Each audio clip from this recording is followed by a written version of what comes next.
কি করছো? কার্টুন দেখা যাবে না, পড়তে বসো। না, এখন পড়তে বসবে, কান্নাকাটি করলে একদম চলবে না।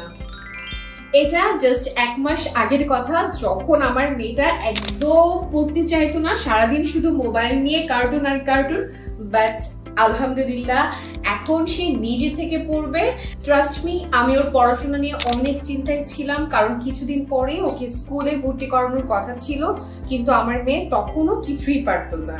তারপর অনলাইনে অনেক ঘাটাঘাটি করে উমি স্কুলের মাই ফার্স্ট বুক সিরিজটি পেলাম। এতে রয়েছে 3টি কালার কোডেড বই, এর সাথে আরো থাকছে 7টি কালার সম্বলিত মার্কার, একটি ওয়াইপার, আইডি কার্ড, বছর শেষে প্রি স্কুল সার্টিফিকেট এবং একটি উন্নত মানের স্কুল ব্যাগ। এই বইগুলোর প্রতিটি অক্ষর এবং পৃষ্ঠা কালারফুল আকারে দেখানো হয়েছে। আলহামদুলিল্লাহ আমার বেবি এই বইগুলো অনেক পছন্দ করেছে। এখন সে নিজে থেকেই বইগুলো নিয়ে লেখালেখি করে। তাই আমি আপনাকে সাজেস্ট করব আপনিও আপনার প্রি স্কুল গোয়িং বেবিকে এই বইটি কিনে দিতে পারেন। আমি মাই ফার্স্ট বুক সিরিজ বইটি ফেসবুক থেকে অর্ডার করেছি, আপনিও চাইলে অর্ডার করতে পারেন। তাহলে আর দেরি কেন, অর্ডার করতে এখনই ক্লিক করুন অর্ডার নাও বাটনে অথবা কল করুন স্ক্রিনে দেওয়া নম্বরে।